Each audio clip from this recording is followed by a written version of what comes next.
Hey YouTube friends, this is Michelle from Michelle's Life on Repeat. And some of you always ask, I don't know how you do it. You always seem so positive. Well, here's a look at the other side of chronic illness, the side that makes you slow down and stay in bed. It's not always sunshine, roses, confetti, and candy, although that would be great if it was. But anyway, join me today as I show you just a small smidge of life in bed.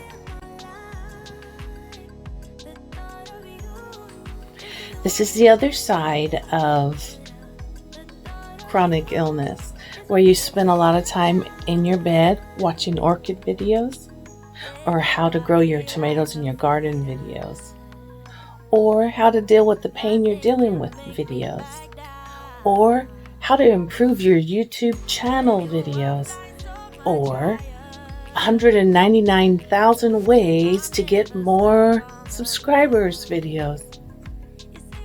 Just keep on myself busy.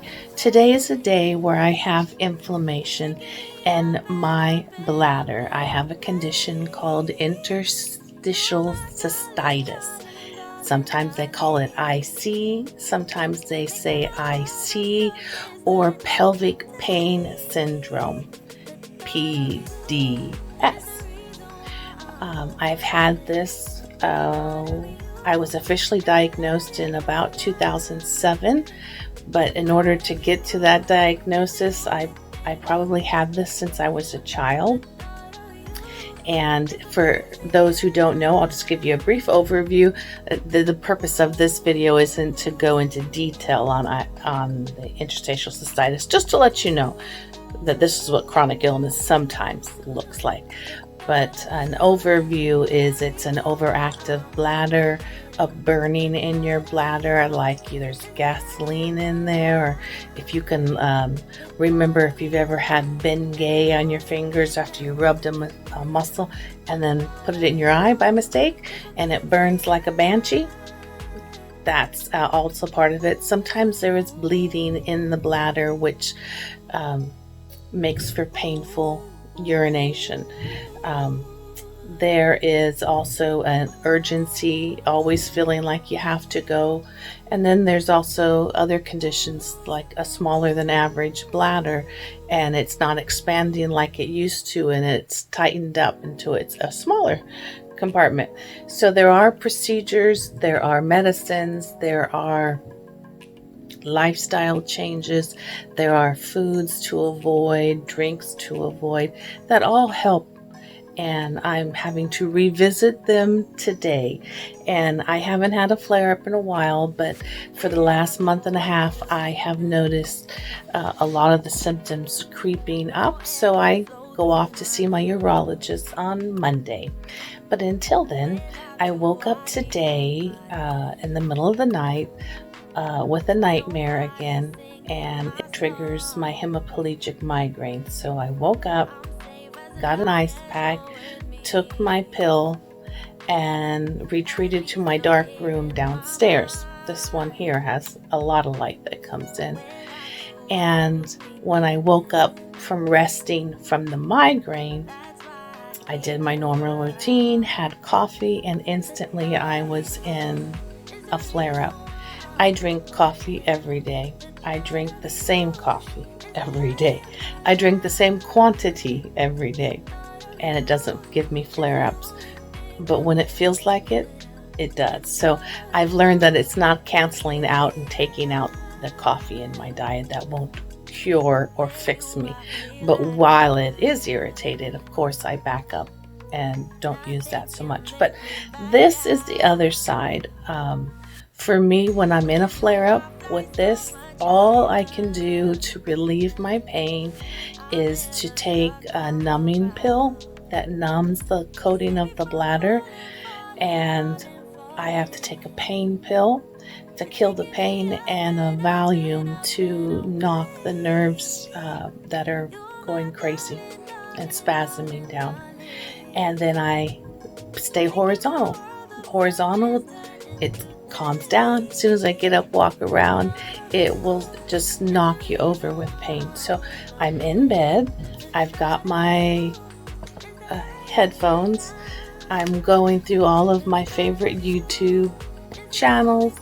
I'm checking in on Facebook. I've got my heating pad. Oops, whole camera moved there.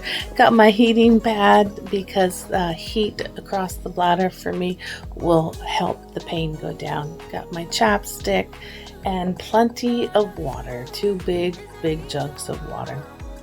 And the best part of the healing process is my buddy at the end of my bed. I got my Bell. I'll show you a picture of her in just a flash. Yeah, she's there curled up. She's all about helping me, can you tell? As much as she loves me and I love her, she's not a snuggle dog.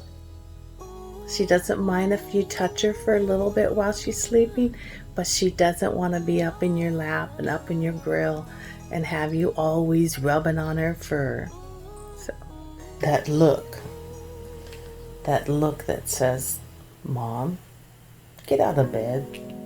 Come play with me. I'd like to be played with. Can you open the back door, please? Mom, I love you, Mom. So this is what life, chronic illness life, kind of resembles for some of us. We go in and we go out of the joyful days of doing lots of stuff, and then we're reminded rather quickly that it's time to rest. I think the one, I would say, best feature of a chronic illness person is they have the superpower of being able to listen to their body.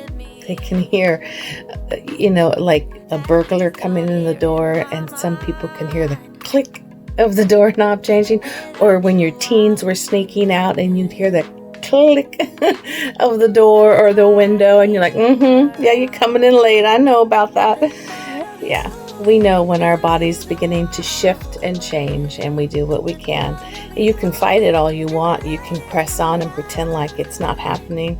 I had a dear friend who had back problems with her discs, and whenever she showed up at the office in her high heels, you knew she was in pain. She always said, I ain't gonna let it get me down. She was a flip-flop and flats kind of girl and a beach girl, but when she showed up in a suit with her heels on, you knew her back was hurting.